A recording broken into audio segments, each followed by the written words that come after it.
Peace. It is I, the Emma, aka Energy Master Allah, and I'm just waking up. I ain't had time to get my stuff together.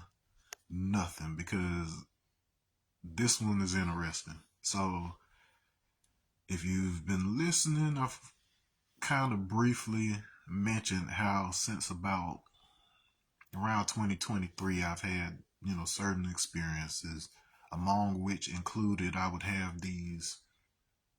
Like, typically they happen between like about 3 to 4 a.m., maybe a little after that. But it's basically during that stage um, where it's a stage of sleep that's like not quite sleep, like you're aware, and it's not quite like how your other dreams are, but it's like for me they're kind of like informational. That's the best way I could put them. And then in several of these occasions, I would receive like words, phrases, things of that nature that I had never heard before, and then I would look it up, and then it would actually be a real thing, and then that thing would often be relevant to something else that's like going on in my life. Like it'll either be pertinent right then, or it turns out to be pertinent in the near future. And so, over the years, um, we'll just call it intuition I've had that just kind of grew, and it kind of allowed me to predict events and stuff like that. So as I've described in other videos, that's like what allowed me to meet like certain celebrities and just do all kind of stuff that people thought I must be magical or lucky or something like that. But like it would literally be that kind of thing. You can call it divine guidance. You can call it heightened awareness. I don't know. It doesn't. All I know is that something happens, and then I'm able to experience something after that that's very on point with it. All that said, I woke up between 3 and 4 a.m. this morning, and I wasn't that like I'm pretty sure I was being shown something over a period of time, but all I could remember was like in my head something kept saying Project Unicorn, Project Unicorn, Project Unicorn. Never heard this in my life. Don't know what this is. So I get up and I look it up, and apparently, Project Unicorn is this program that was put into action by Jill Biden. Um, it is quite possibly a new version of another project that was called Project Phoenix. But anyways, Project Unicorn is basically, at least on the surface, and just to give you some background, so on whitehouse.gov, the official White House website, on exactly January 16th, um, Aaliyah's birthday, and I'll reiterate the significance of that. Like, if you haven't seen my previous video regarding the death of Aaliyah and the death of my son last year, and these odd, you know, things that are either something or they're not. That's neither here nor there. But this is kept coming up being relevant, and then Aaliyah usually pops up within my intuition perception as it relates to 9/11, because as you know, she died like a couple weeks right before the 9/11 attacks and things. So this was my first year of high school, my freshman year, so that was like really impactful to have all these things happening back to back, right? So, anyways, fast forward.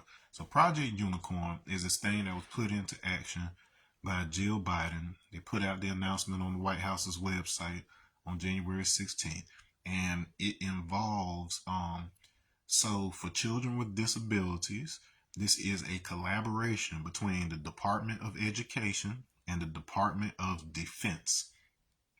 So it means, yes, the Pentagon. And what it is, at least in writing, is an ability for them to track the IEPs of disabled children in military families. Now, I guess technically I would be a military kid because my father both my biological father and my father who raised me were military, and incidentally, all of our stepfathers were military. This is interesting in and of itself. But so that if the children are moving from school to school, this allows them to make sure that their IEP information transfers easily so they can continue their services. And so if you don't have children with disabilities, I have a child who is on the autism spectrum, and her brother who passed away was also on the autism spectrum. And when they are,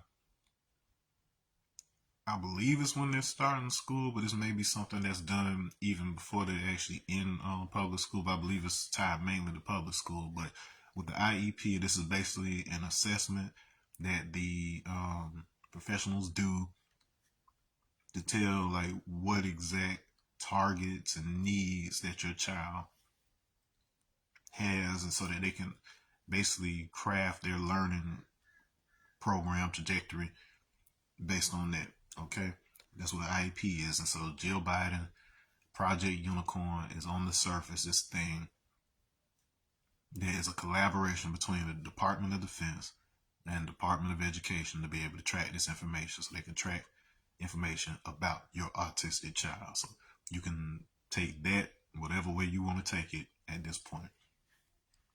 So wake up hearing this. I'm like, why am I hearing about a Project Unicorn like in my sleep? Like, what is this? And then for it to be relevant to my autistic child is pretty interesting. So mind you, this past week has been an interesting week because I would say three key things have happened.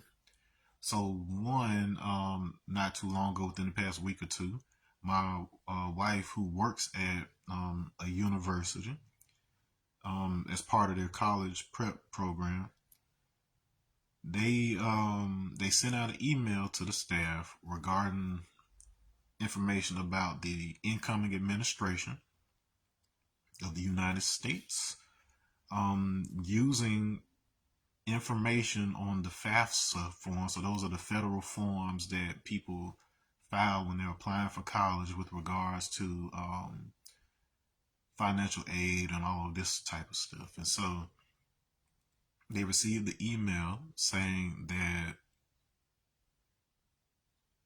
and it might be illegal, but they were warning that the incoming administration would be using FAFSA forms to identify undocumented immigrants. So basically, you go in, you apply for college, they might deport you or your family. So you already know what's going on with the border control and all of this stuff that's going on with that in the news. So this was interesting. It was alarming. Once again, one of those things that was an official email that was sent out to the staff, and so this is not some made up thing. This is something that's actually happening. Okay, so we had that happen.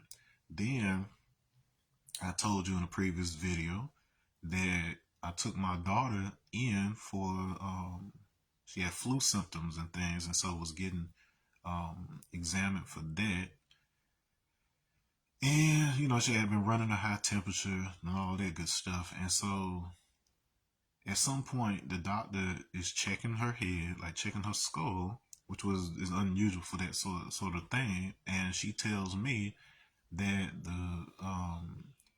she had to check it because the coroner that worked on my son had told her that they found a ridge up the center of his forehead that is consistent with some conditions associated with cranial fusion, like when the skull fuses in the front, and it could cause issues that of brain pressure and things like that later in life. The symptoms associated with that, the effect that it has on the brain, are considered similar to autism symptoms. But both myself and the doctor were extremely surprised that we had never heard about this until after he had passed. Now, my children, they went to the doctor regularly, and in fact, me being a cautious parent, they've had incidents where, like, when they were small or something, they might have hit their head, or kids they'll be playing, or they'll be unstable when they're first learning to walk and things of that nature. So, like, I took no chances. Like, if it looked like, I'm like, nah, they look like they kind of hit hard or whatever. Let me go get them checked and get them scanned or whatever else. And so they've had um scanning of their heads and things of that nature. And then every time they told us, oh, there was no damage, there's nothing wrong, whatever else. It's wild to me that during those imaging processes that you would not have caught that a child's skull was fusing, considering that this is something that's typically caught when they are infants. Like, he was a toddler, he was a whole toddler, and somehow between two states, so we lived in Georgia and Florida, somehow between doctors in both states, nobody noticed this. And had I not taken my daughter in for the flu that particular day and then talked to a specific doctor, I would have never heard about that ridge on my son's skull. The reason that was of concern, if you saw my other video, is that a document came out in 2023 called the Terror Papers, a controversial document which was released by a professor, Robert Morningsky, a Native American man who was basically chronicling the stories told to him by his grandfather, who claimed that he and a couple other tribesmen, they saw something crash, like a craft of some sort, and then a person or being of some sort, an odd being, came from this crash. I'm not saying it's an alien. For all we know, it could have been a regular old person just looking strange. Like, there's any number of things. But the case in point, this man, a educated man, was simply relaying the story that this being told his grandfather, these Native Americans. And it involved this long history of, like, this galactic history of different, like, races and beings that had something to do with how humans came about on Earth, and the whole nines, what involvement they've had in the leadership and government. Like, you've heard that kind of stuff, neither confirming nor denying it, but you've heard that kind of stuff. But in the case of the Terror Papers, it is particularly interesting because it fills in a lot of gaps. So either this was a very educated and well orchestrated document that touched on details that I know he could not have known unless he was involved in certain things. Like, for instance, like, the easiest giveaway is, like, if there's certain things that I know you couldn't know unless you were either part of, like, Nation of Islam or 5%, and on top of that, you had to, like, really know your lessons and the underlying meanings of things. Like, that's usually the giveaways. Like, if it's somebody that's like an outsider and they are saying things that still kind of parallel those things, yeah, that's when my ear perks up and I kind of start paying attention. I was like, there's no way you could have known this otherwise. And so he, in that document in particular, it talks about this. So when it's talking about the races, it's talking about how um, basically, like, how there's various pathways to a human-like form. So it's more like a template than it is something that is exclusive to primates, which is a large part of the reason why it's hard for scientists to be able to find this direct link between a primate line of evolution and humans. Like, there's a gap right there, and even though we have a lot of similarities, we also share similarities in DNA with just about everything else on the planet. So it does not necessarily mean that we're the only way that a human can come about. if given enough time in a particular environment.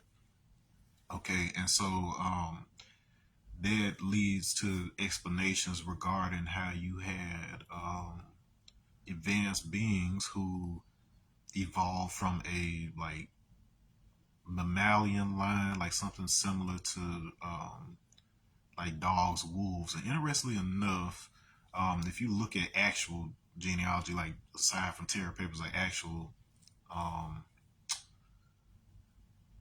like evolution and stuff like that, you'll see that there's a shared line of evolution between like even like aquatic mammals like seals and stuff like that, bears, dogs, like all of that is in a particular category. So it's interesting to just kind of see what things are related to each other that you wouldn't expect. Like you wouldn't expect a whale and a dog to be associated with each other like that.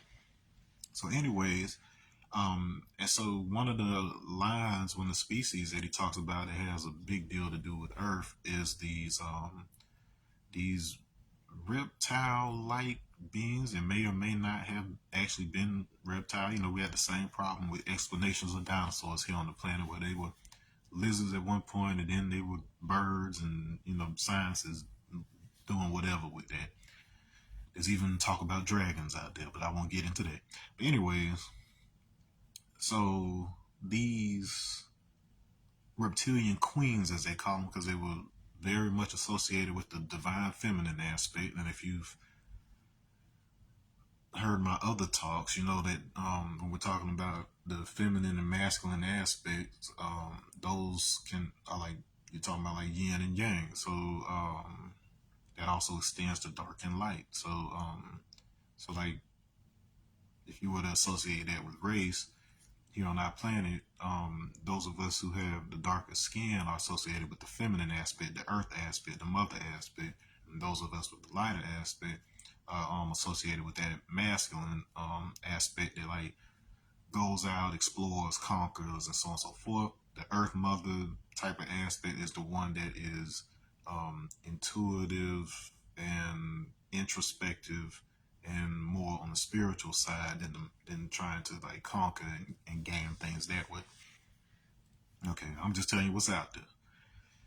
All right, and so, anyways, this particular line of evolution ultimately results in what they call the Orion Queen. So this is where we get both the name Orion for the constellation, as well as Aryan, which actually means noble or highborn. There's some other etymology behind that, but that's the most important kind of etymology for the purposes of this talk.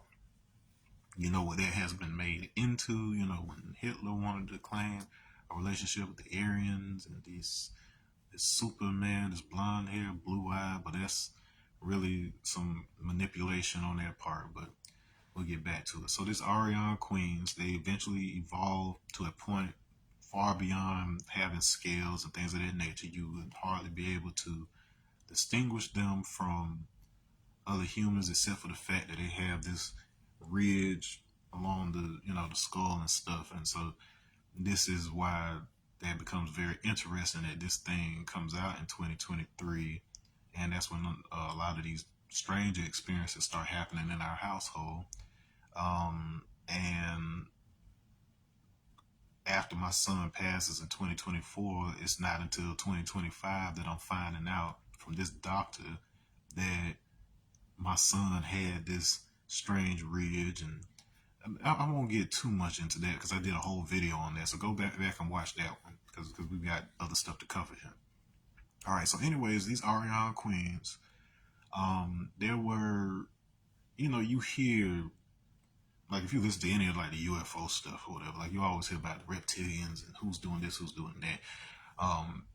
Digging deeper, like past the surface conversation, there's this interesting thing regarding how there were multiple races, and then there was only really one that was like doing like that was like the bad guy, and the guys that was messing up everybody, attacking everybody, da da da da. But then you had tons of like these peaceful races, and then among them there was a military insider talking about this one that they worked alongside of who they mentioned they were dark skinned and they practiced a religion that was very similar to Islam, and then they claimed to be it was either something like the original race or um, they were responsible for the creation of humanity or something. It was something that, in him saying it, it sounded very similar to some of the things that they say in Black Islam. And sure enough, Dr. Wesley Muhammad, he has publicly talked about how the government, they have had these incidents where they've shot down craft that were actually piloted by human, like dark skinned humans, but they would kind of use reptilian as coded language for that, and so this basically justified it. So you can imagine, like, let's say I'm just putting a scenario out there. So we know what happened with the Moors in Europe, where they basically ran Europe for a good while. They basically brought them out of the Dark Ages by introducing soap to keep them from being sick. They introduced um, methods of education, how to build colleges, just all sorts of information they did. They in a lot of places in Europe, they're still celebrated for that, but then we're not taught that in our American history. Okay, but over there, like they still have monuments and parades and stuff for these people. Like they were well received in a lot of places. And so, anyways, just based on their relationship with them, and Queen Isabella working to wipe out the Moors and sending Columbus over here. He did not come over here by accident, not by any means. He had intel of who was over here already. So don't believe the hype on that. All right, but anyways, so it's this possibility that the government, like a lot of what that case in point, once again, something covered in the other video, there is a strong possibility that there are things that, especially things that are coming out in the news now regarding UAPs, that may actually be cover ups with regards to targeting specific racial groups under the excuse that there's like an alien invasion or something crazy like that. Like so let's just say, for sake of argument, I'm not gonna say they're not, because people are having very real encounters and experiences and things of that nature. So I'm not gonna say they just don't exist, but the overarching um, argument and evidence right now is showing that these beings or things, they're not from another planet, but from sections of Earth that we, as the general public, don't have access to. Like there's talk of like separations that allow each of our races to exist in peace and not interact with each other. But there's also elements in there. I'm just telling you what the conversation is that's out there. There is also a lot of talk of whoever these other races are, them sharing a whole lot of DNA with humans, such that they are compatible. Like it is possible to have children and things of that nature. So, in a lot of ways, they are considered humans, just of a different kind of type. So, and then that's not completely unheard of, because we accept that there are multiple species of human on the planet at the same time, which included like Homo erectus, Homo neanderthalis, you've got Denisovans, you had like several distinct human species that basically disappeared, and then you just had Homo sapiens, which we have now. And that's largely a part of, even though there may have been some extinction events there, many of them were bred out of existence. So you see where they was mixing. So some of us still have DNA from these other races, and they show signs of having been intelligent, just as intelligent as we are now. So that's one of those things that's kind of causing a lot of buzz right now in the mainstream sciences. And so, anyways, So let's consider the very real possibility that there may or may not be ancient races that look like us. Like we probably, even though we're more or less homogenized now as a species because everybody's mixed and blended and so on and so forth, there's a very real chance that when the race first appeared on this planet, that they were very distinct, DNA wise or any other number of things. They may have been living in entirely different places for those reasons and so on and so forth. But that, at least that part of, if you're not going to believe in anything else, at least that part is true. But as it relates to the present, um, this race that's talked about in the Terror Papers, eventually you have different factions that have different agendas and things. You had a more masculine oriented reptile linked race. I'm gonna say reptile like this because they might have been like sauropods or amphibious based or whatever else, but that's what they were being called.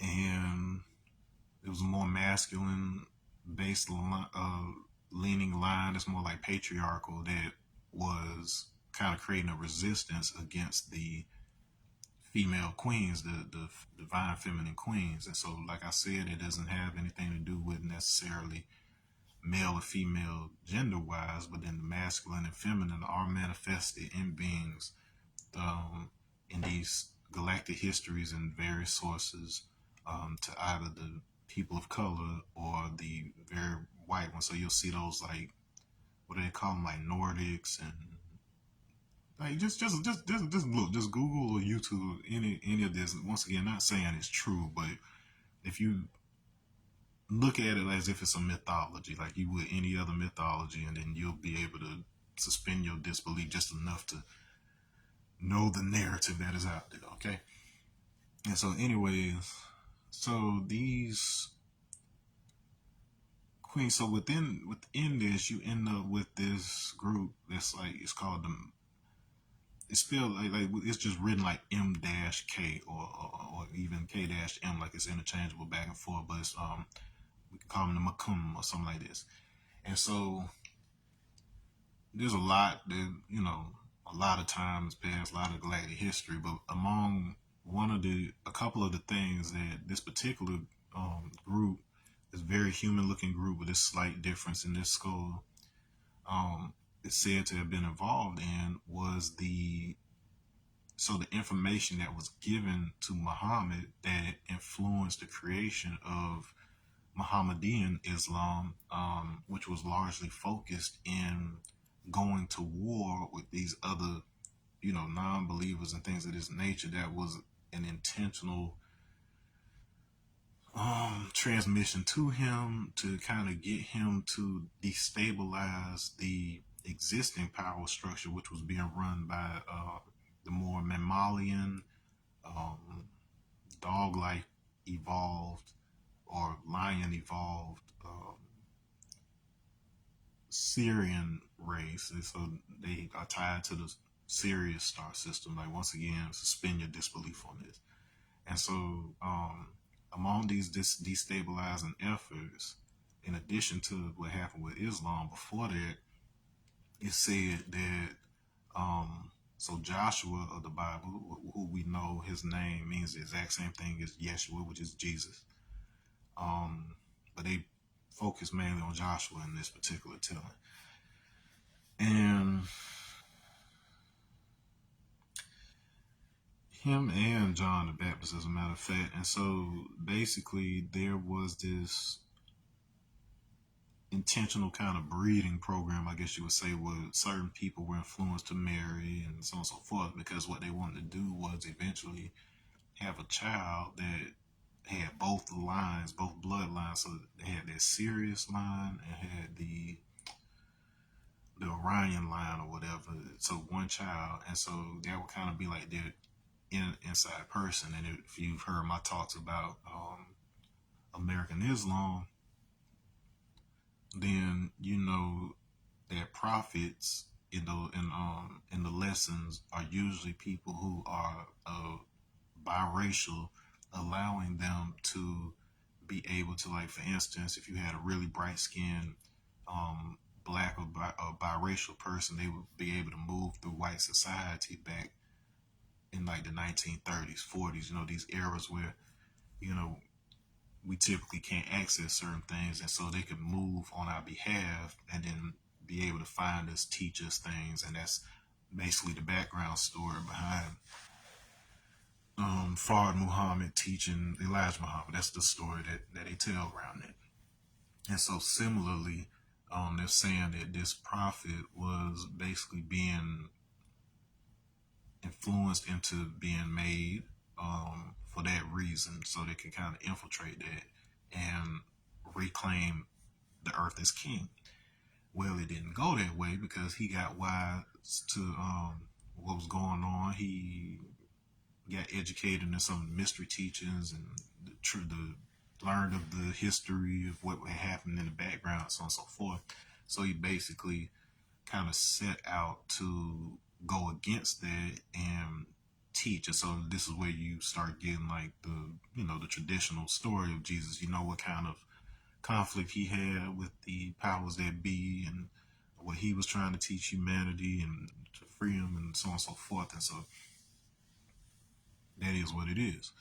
Okay, and so case in point, you've got this long-standing relationship in these stories between what may or may not be a reptilian race. This may very well just be something that a particular group is being labeled.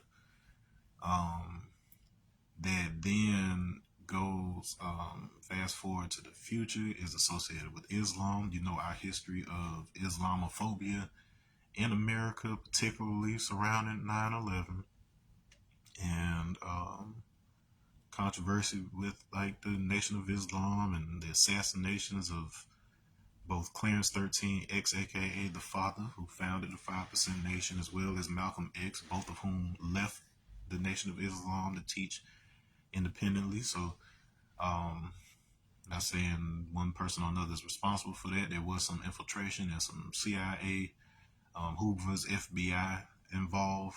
We know that now that those documents have come out. And so you got this ongoing thing that deserves that examination. Now, so the other interesting thing about these so-called reptilians is that they're often reported to have various, like, depending on how deep you go, you get crazier and crazier stories. But the consistent things that show up are that there's some telepathic ability there, meaning they're able to speak with the mind without opening the mouth. They talk about invisibility in some cases, shape shifting, like which is actually said to be a device that allows them to kind of cloak their face and their features and so on and so forth. So this is actually technology, according to them. All kind of wild stories with that. Once again, not confirming, denying, not saying I believe or don't believe something. I'm just telling you what they say out there. And the reason that's important is because for whatever reason, your government believes in it. And so they've invested a lot of money into investigating this and among other things. And you can speculate on your own time whether that's because it's necessarily true or whether it's because that is part of the cover up for them to do and perpetuate some of the very real things we know they're capable of in terms of discrimination, profiling, targeting, whatever else. It may not matter much to you unless, of course, you look like me and have personally been through things and have had relatives go through things and have had to watch the footage every February of people who look like me who went through things here. But we'll put that on the shelf for a moment. Okay, so the telepathy tapes. So the other interesting thing that happened this week is that my wife in her mom's group, so she's in a support group for mothers of children with autism, and all these women are talking about these telepathy tapes. And they're talking about, yeah, go on TikTok, look up these telepathy tapes. They're talking about these experiments where children with autism are being shown to have telepathic experiences with their parents, doing telepathy with their parents. Nonverbal autistic children having telepathy with their parents. And so not only were there tons of moms that responded to this post that they had experiences like that, I myself, before hearing any of this, like I wasn't researching none of this, I wasn't looking for none of this. And back in 2023, I had one of these types of experiences where I've talked about this in another video, where I was, all of us were sleeping in the bed near, I always bring up that we were sleeping near the Wi-Fi router because I don't know whether this was unassisted, straight up telepathy, just that it happened one to one, or if there is the possibility that because of the proximity to the Wi-Fi, that there may actually be some kind of coherence type of thing that happens with the brainwave patterns and the Wi-Fi signals. Like I don't know. Like there is some other technology associated with that that does confirm that something similar to that is possible. But I won't get into too much detail in order to like kind of talk over your head with that. But it's some definite in project. I'm talking about projects that have existed for well over 30 years or more. So like this is stuff that they've perfected by this point. So, anyways, um, so had this experience sleeping next to my son. Once again, I'm kind of in that in between state, so I'm kind of conscious, but still in a sleepy state. And so he kind of nudges me because he likes to curl up under me when he's sleeping. So of course that kind of wakes you up a little bit. So I'm waking up, and then I in the other video I talk about how I could hear this like voice, like kind of like how it does when you're falling asleep and you can kind of hear the audio of the dream coming in.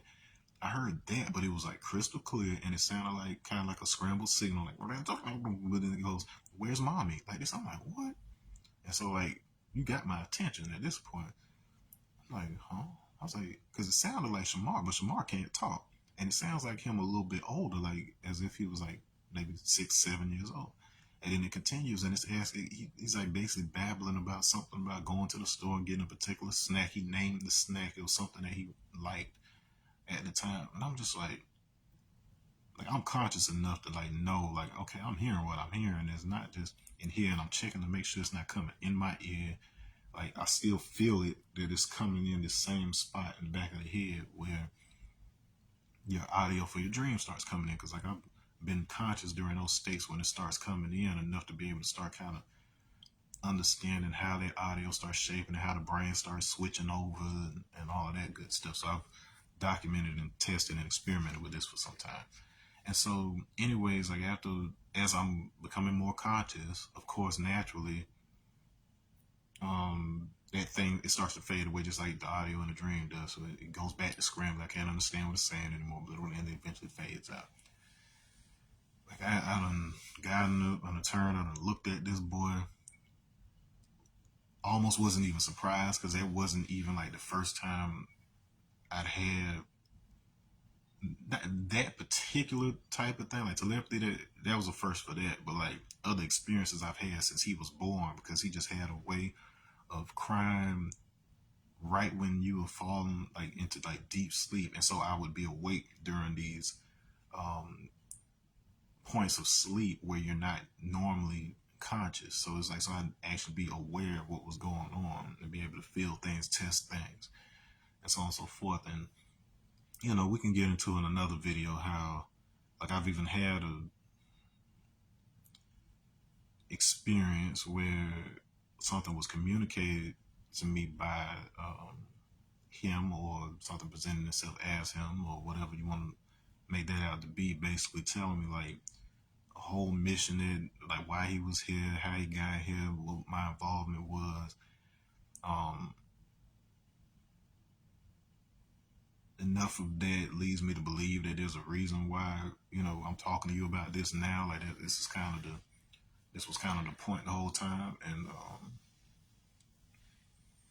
the circumstances suck for how we got here, but everything happens for a reason is basically what the guidance I'm receiving on that.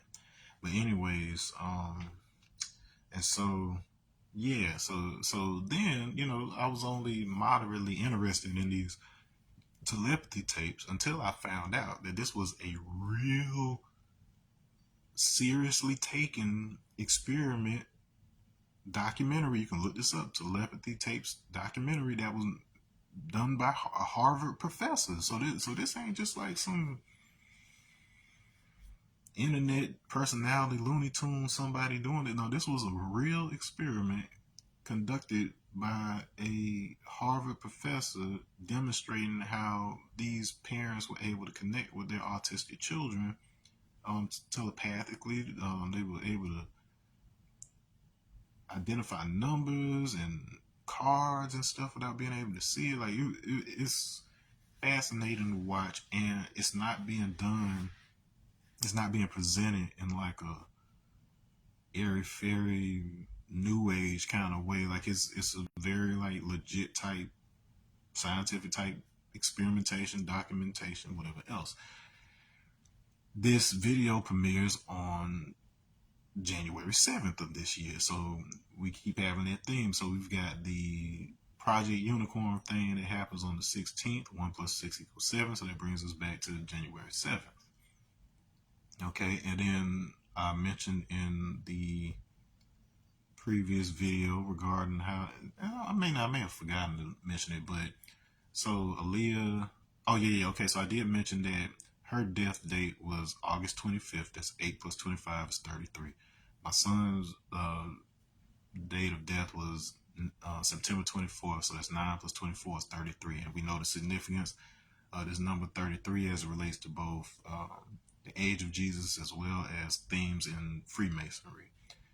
Okay, and normally having to do with escape, 33 times the speed of sound is the alleged velocity necessary for a craft to escape the atmosphere. So when they're planning for like rocket launches, whatever else, 33 times the speed of sound. And this concept of escape is also a Masonic concept because they won't allow certain people to go past 32 degrees. And to be a 33rd degree Mason gives you access to certain things that you would not otherwise. But anyways, so the other thing was that Aaliyah's birthday, like as I mentioned, was the 16th of this month, so January 16th, and then my son's was the 17th, and of course that's another 33, 16 plus 17. We don't want to get into number conspiracy and all that. I'm just telling you that there is a geometry to reality, and it appears that even if it doesn't have any inherent value, I'm not going to say that that's what it is, but I'm just saying, regardless of whether it has an inherent value, there are people who have used that. So the same way that you plan on your calendar, these number systems, whether you believe in a spiritual aspect or not, there are people who have used these number systems and these communication systems in a very real way to organize information and stay connected to each other and code things for each other. So at the very least, understand it. So there is a significance to planning certain events on certain dates. There is a significance to, yeah. So just we'll just put it that way. So there is a significance. They are very precise on which dates that they do things. Always have been. If you look at it throughout history, it's very precise. Like for instance, like you even take like the story of like the nativity in the Bible scene, like that is coordinated with the winter equinox or whatever. This is the point where the earth is farthest from the sun, and that has a significance with regards to truth entering the world, because you've got the stuff out there about an artificial sun and all this other kind of stuff, which I would definitely have to do a whole video on to show you how that would even be possible and show you the U.S. patents associated with that. Like, it is mind-numbing how easy it is to do and completely understandable why it would be done. So, but we'll get into that another time. All right, but anyway, so let's recap. So we've got this situation where it's a very real possibility that autistic children on these children on the spectrum um, may be not only displaying these telepathic abilities, but that the government is well aware of it. There's the very real possibility that the UAP alien type of situation is being used as an excuse to monitor and target children of this nature. There is the very real possibility that this extends specifically to um, particular racial groups that have certain skeletal variety, because the head shape that my son had is typical of a number of African American children. Um, like my brother has a similar head shape, and both of them had in common that they were lighter. So we do have European blood, and it shows up a little more prevalently in my lighter family on my mom's side. Like she's got relatives that look straight up passable as white on that side, and we know my son and my daughter and my mother all had an odd blood type. They were all A blood type, which is common in like Iran and real Caucasians. Like I know we call all white people Caucasians, but the Caucasians are mainly those who came from the Caucasus Mountains, which are the like lighter skin, like Arabs and people of that kind of descent. So some of those did move into Europe and become like the what we consider white people, but just know that's what a Caucasian is at the end of the day. So when you see this kind of Islamophobia thing going on in America, it is them versus like Saudis and stuff like that. Like it's really them going against Caucasians. Like it's a weird type of dynamic to consider when we typically think of Caucasian as just being white. But if you know anything about genetics, you know that the white people in the South here in America have more in common genetically with black people in the South than they do with certain folks from mainland Europe, and likewise West Africans have more in common with the white people here than we do with East Africans and stuff. So it's just this wild perceptual thing that we have as a result of labels we put on things and not actually knowing how the genetic diversity has spread and distributed itself. And so, yeah. And so Project Unicorn, this idea that they're already targeting undocumented immigrants through their FAFSA. Once again, this is a very real thing that's happening. Um, as a parent, and that in and of itself wouldn't be enough for me to have concern. Like the possibility that the whole IEP, Department of Defense, Department of Education collaboration thing, um, you don't want to jump to conclusions that that's what they're doing, but just for the fact that the events that have occurred over the course of the past few months and the past year, where like we've had the FBI all in our house, and they didn't take or look for the things you would expect them to be looking for. Like when a child passed, like they were looking like clearly they just skipped over, hopscotched over me and wanted to collect his DNA. Then I'm finding out that they were keeping it from us that he had this skull abnormality and things. So it's those factors, it's that additional context that makes me at least slightly concerned that other children on the spectrum may be in danger. I have a cousin up in Virginia, slightly older than me, who also lost a child on the spectrum due to some odd circumstances, and then had a lot of similar things going on to what's happening in my situation. And she reached out to me.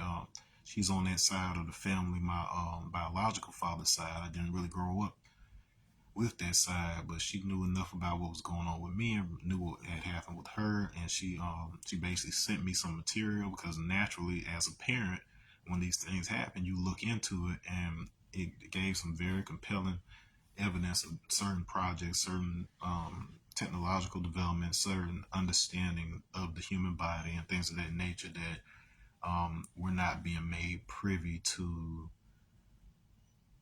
necessarily how those things are being applied, out here in the public. But the patents are there, the tech is there. It's not something that's hidden. It's just that we wouldn't even know to look for it, right? And so you got all that going on. So my son, and I don't know if I've talked about this yet. I talked about it a little bit.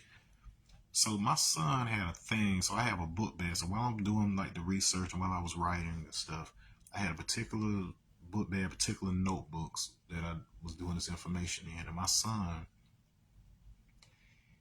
he would go out of his way to go in this bag, grab a particular notebook, and then circle or do like specific things. And so I recall maybe a week or so before he passed, he seemed more desperate than usual, and it grabbed, managed to get to my bag, and was frantically like scribbling in this notebook. And it wasn't not just like random stuff. Like it was crazy that it wasn't just like random scribbles.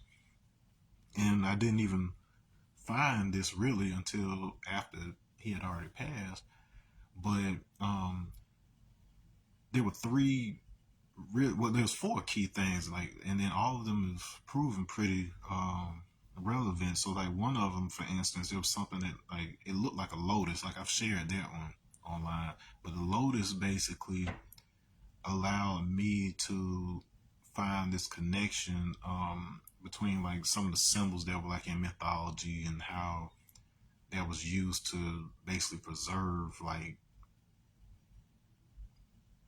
basically information about our history. Like I'll do another video on that. Like it has to do with the star Alpheratz, which is both the crown of the Andromeda. So Andromeda is the girl from the Greek myth. It's both the crown of her head and it's the navel of Pegasus. So you've heard of Pegasus, the winged horse. So those two constellations are joined by this star, and there's a deep reason behind that. So, anyways, but the other ones, so one in particular, he circled very precisely, and then I'm gonna do a post that shows like all the different pictures I'm talking about. Very precisely, this section that talks about the Orion and Orion and the Greys. Like it's a small section, so he had to like kind of circle around things to make sure he didn't circle this thing. He cut off that thing, and so he basically circled. It says I am, and it has this word Gowry. So Gowry is one of these words that has been kind of warped into quote unquote gray, but something like Gary. And then like if you listen to some of the insiders, they talk about how there was this very human like race. Like the humans of today very much resemble this race. And it is said that it was certain things that they had done to themselves technologically and the way their society developed that ended up resulting in an organic line of organic species. Is kind of like just like short humans for the most part, maybe larger heads. But then you had another line which is like the gray aliens that you see in like the movies and the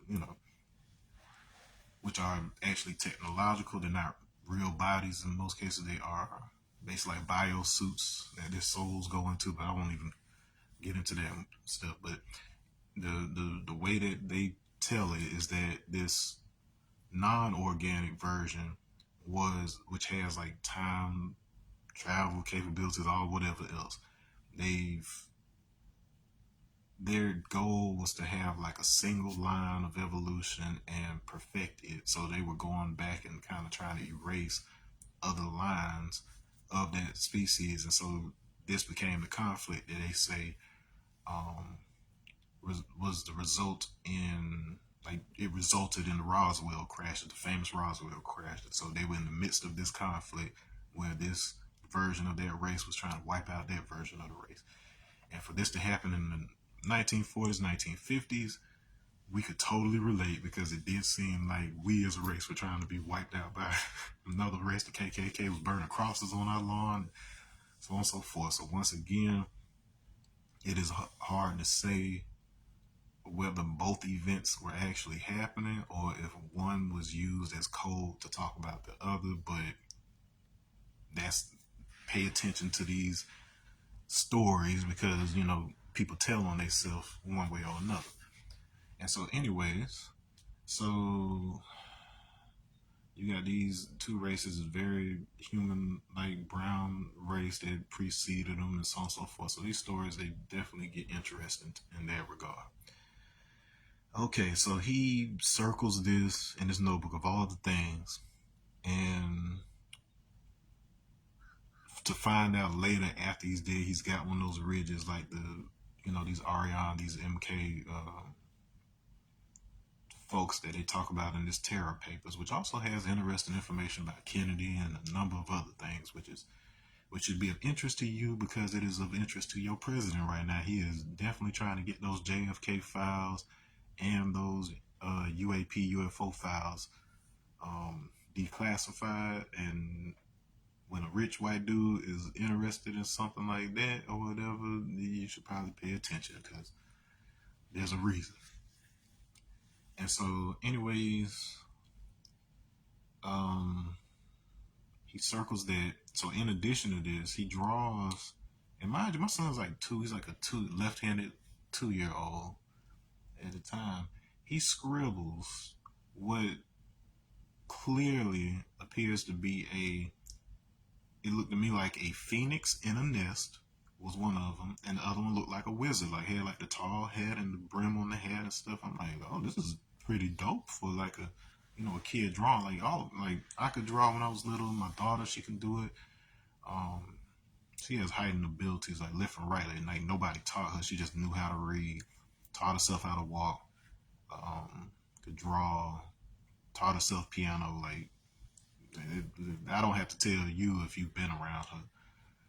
The school's always impressed with, always talking about her. They're very interested in my daughter now that I think about it, especially with this whole Project Unicorn thing going on. But anyways, so he draws this phoenix, he draws this wizard. And so until this morning, I hadn't really thought about those things. But then after being awakened with this thing of this Project Unicorn, and then even in saying that, it occurred to me, I'm like, unicorn. I was like, so unicorn is characterized by having, so it's a white horse. Like in most mythology, you see it's a white horse that has a horn in its head. Now in tarot, the white horse represents the true self. So independent of birth or death cycle, the true you is ultimately represented in tarot by this white horse. And then you even have this imagery of the white horse and Jesus, things of that nature in like Revelations and all these different symbolisms. Okay, well, this white horse has the horn on his head, and so we interpreted it as this. Like I would have to go back and look at the original Greek to see exactly what terminology they're using to describe it, but that horn, it reminds me of the ridge. Now, my son's head, and like I said, my brother has a similar shaped head. It was interesting because, like, okay, so it had like you had like kind of the lump right here, but then like his head, like, because I used to, like check my kids, I used to feel their head and stuff like this when he was like small, and so his head, it was so interesting to me, like as an artist in particular, because that lump was like the top point of a pentagon. Like it was here, and then it had like the two corners in here, and I might actually have a similar type of shape. Like I got hair over it now, but at least to some extent, like but I know for a fact, like my brother had this.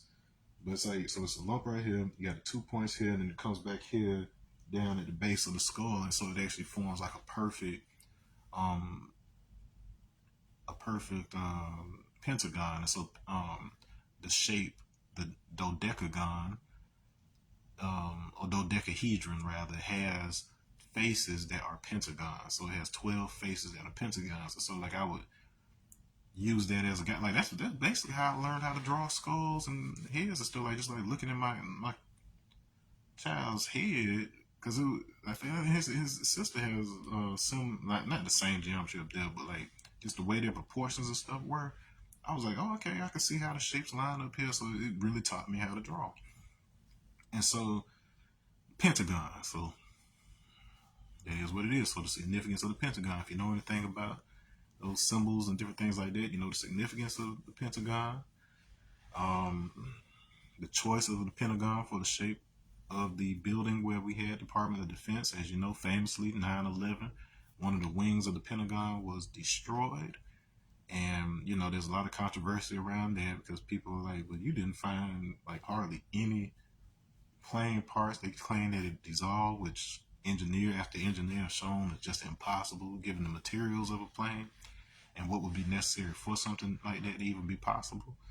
But interestingly enough, so we go from Project Unicorn, which is connected to a previous project called Project Phoenix, and come to find out Project Phoenix is also the name of the effort for the Pentagon to rebuild that specific wing. Okay, and then, you know, the Pentagon's at the head of this whole UAP research thing and the whole hearings and all of that good stuff. So once again, I'm not saying any of this stuff has anything to do with each other. I'm just saying I'm just following the symbols. My son scribbled what looked like a phoenix in a nest, so the place where the phoenix lives. And then we look at the Pentagon, so I'm gonna start calling the Pentagon the Phoenix's nest. All right, and I owe it to him to at least look into this. All right, so that happens. Then Wizard. It turns out that there was a Project Wizard, which was the code name for it was something that Richard Nixon had going on after the Watergate scandal, where he basically was offering his services, quote unquote, to Reagan, the way that Eisenhower had done to him. Now, if you know about Eisenhower, 1968, you can't talk about any of this UFO stuff without talking about him. He supposedly welcomed, like after the initial crash and the recoveries and whatever else, Roswell and all that.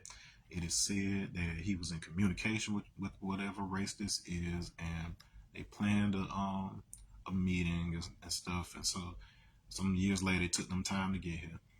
They certain agreements were made, which are said to have also included given permission for them to operate on U.S. citizens and different things like this. I'm just telling you how they put it out there, how the insiders and whoever else put it out there, the documentaries. I'm just telling you how they put it out there. And so this created a bit of trouble because they kind of regretted. They felt like they were kind of tricked into these agreements, but this was powerful white dudes in the 40s and 50s making decisions that, you know, on our behalf. And, you know, a lot of those decisions weren't working out for us in particular during that time. So you know how I feel about it. and so anyways, but you also had that interesting thing come up that the more horror type of experiences were being experienced mainly by white experiences. And they say there's a reason for that. So Eisenhower sold y'all out, I'm sorry to state. And so there is this clear line between him to Nixon. Nixon has said him and Jackie Gleason, the guy that played, you know, Ralph Cranston in The Honeymooners, and pow, Alice right to the moon. There's like Gleason was obsessed with UFOs, aliens. He had a library of thousands of books on the subject matter and claimed that Nixon had shown him the bodies of two 2 foot tall beings who had unusually large ears. That's a fascinating detail there, considering that most of the time when we hear about the aliens and whatever else that they had, like they usually don't have ears, don't have noses and stuff. So it's very fascinating, this detail of very large ears, unusually large ears, to be correct. So this could have just been some type of dwarfism. It could have been a setup for all we know, to where Nixon showed him something knowing he would talk about it, and it might have just been humans who were deformed or something like this, just to kind of put that out there. So we don't know. We don't know. We just know that Gleason's wife, she included that in her tell-all book, and A lot of the events, they know Nixon was with Gleason on those days and times, so we don't know. Okay, and so then Reagan, of course, famously the one who um, makes the statement, like seemingly out of nowhere, about he hate the um, like basically the prospect of it taking an alien invasion or visitors from another world to get people to come together here against like a common threat. So he actually mentions this in a speech, very famous speech at this time. Once again, not saying any of these things are necessarily connected. I'm just saying my son went out of his way to circle very specific stuff, scribble very specific things in my notebook, and given everything that has happened in recent times, um, and the research I've done on my own, and the consulting I've done with professionals on some of these subjects, it is very possible, um, not even that hard to do, so well within the capabilities of human ingenuity, so you wouldn't even need something from elsewhere in order to make some of this stuff happen.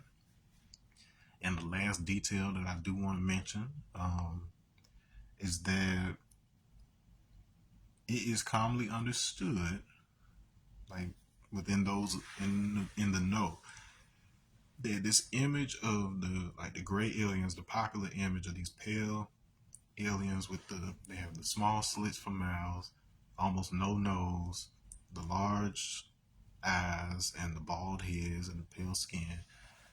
Um, that image was actually comes from, it was either Orson Welles or H.G. Wells. It was one of those famous authors where it was actually done in description of what he predicted, basically what white people would look like in the future. Like he was basically saying that in the distant, far distant future, um, we wouldn't necessarily be communicating with the mouth anymore. So that would kind of atrophy and it would get smaller. We would be able to get, the people would be able to get their nutrients a different kind of way. I think he was the one that first mentioned like absorbing through the skin or something like that, possibly. And so that's I've heard that come up in other people's talks. He mentioned, why they didn't have hair, why certain organs were diminished and different things like this. So, but long story short, when we start getting the public or sci-fi versions of these aliens, these images, they're largely based on this author's description of a future human race. And so you'll also hear talk of the quote unquote grays being future versions of us. So they're not even necessarily not from Earth in these talks. And so, given the compelling research and claims with regards to understanding time travel as a function of entropy in a closed system, thermodynamic principles of entropy, um, it has been demonstrated the ability to at least collect information about events that have already passed and be able to predict the outcomes of things in a way that allows you to kind of display them and kind of basically run a virtual simulation of what's going to happen. But then that's like low level. Like they have something even better than that. But at the very least, in terms of what's public, like they have the capabilities to do at least that much. And so the whole idea, the narrative around why these beings would be coming back from the future in the first place is that, like I said, there was something that they did to their bodies. They got rid of their organic bodies. They altered their DNA trying to perfect themselves or whatever the case may be. And as a result, it had negative consequences on their society in the future. And so they're basically trying to come back and prevent us from making the same mistakes. And when I say us, I mean y'all. We all in it together. Y'all, we got your back. But because we play a role too in having to remember who we are so we can remind you of who you are so that we all don't end up becoming them in the future. That's the basic idea there. Once again, I say any of that stuff is real. But what I am saying is that there are people who aren't allowed to talk to each other because of the compartmentalization of government, each of whom believes something about how this whole UFO thing, how this whole telepathy thing is. Not to mention, remember I told you that race was called the like the MK or whatever, the ones that reached out to Muhammad, this reptilian race. The telepathy program and the research into the paranormal and all that that the government did, the CIA did, was called MK Ultra. So it's not publicly known why they named it that or whatever. Like people just kind of speculate on it, but it's just fascinating to me that MK would appear right there for that particular thing. But anyways, so yeah. So regardless of what the motivations is, you got several different levels who believe different things about the situation. You have people out there who are well-meaning, who think they're just serving their country, who may have been given misinformation or incomplete information. As it relates to you, at the very least, I would look up all the things I'm talking about so you can see what I'm saying. Like those telepathy tapes are not anything that's secret. There's a Harvard professor behind this. There's a whole documentary for free on YouTube right now on that. So look up that at the very least. Um, let's see, look up. There's a couple U.S. patents, but I'll get into that in another video. But look into that. WhiteHouse.gov, January 16th. Look up Project Unicorn and what it has to do with the IEPs of autistic children. Look up skeletal variation discrimination. Look that up. Especially like I believe it's an NAACP or like a similar type of organization that put out that article where they were talking about like how like in like ancient alien shows and stuff like that where they talk about the long heads in Egypt and Africa or whatever else being evidence of aliens, but like all of us know long head people or whatever, my son had a long head, and so there may be this case of discrimination based on skull type as a justification to try to either witch hunt people as aliens, or which may actually be an extension of the whole immigrant thing because they do call immigrants aliens. So for all we know, the whole alien situation could just be the discriminate against immigrants, but at the same time, we may have immigrants that may not be the same kind of human that we are, that are also being discriminated against and being profiled in labels, and we know how that feels. So it is what it is. I'm just putting out what these possibilities are.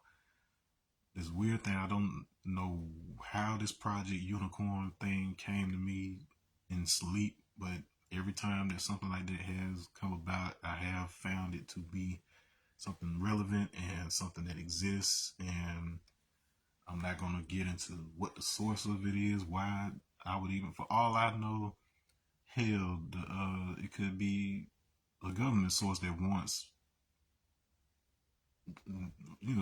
people to talk about this thing for some other reason that they had.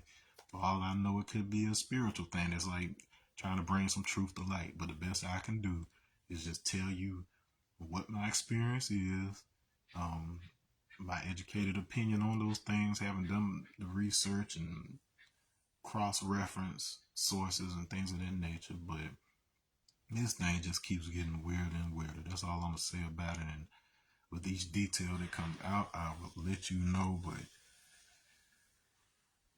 if you got autistic children and they're showing some kind of interesting abilities and things of that nature, I'm not gonna say they're in danger per se, but I did just lose a son, and like I've talked about, it was like that day. It just seemed like he was either experiencing like a great deal of pressure or holding like he. I know holding the ears and stuff like that is one of the symptoms of autism, but he did not do that very often. Like it was a lot of symptoms because like it was even kind of hard to diagnose because they had certain, him and my daughter, they had certain symptoms that were very distinctly autistic, but then they had other countering kind of symptoms that pointed towards something else, like either like something with the brain, or there's even something called Einstein syndrome, because like Einstein couldn't even talk until he was like 4. Like they thought something was wrong with him, but it was like this whole different thing, and so he flourished after that. And so, like for instance, my daughter had symptoms more similar to that, and then come to find out, my son, he may have had like brain pressure that was causing him to have similar symptoms to autism, and he would have been able to receive other kinds of treatment. There's any number of things that could have been done for him, but for whatever reason, they were keeping it a secret, and I would not have known about it had I not taken my daughter in, for the flu and caught them checking her head, and stuff. But I'm gonna end it right there. You can make what you want to make of any of it. I'm not saying it is or isn't something, but these are definitely things worth looking into. Make sure you like, share, subscribe so you can get more details, and do yourself a favor, go on YouTube, type in the Telepathy Tapes documentary.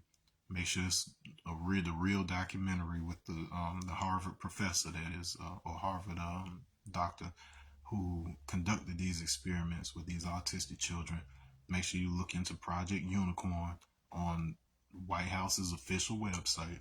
Like, I couldn't make this stuff up, y'all. Peace.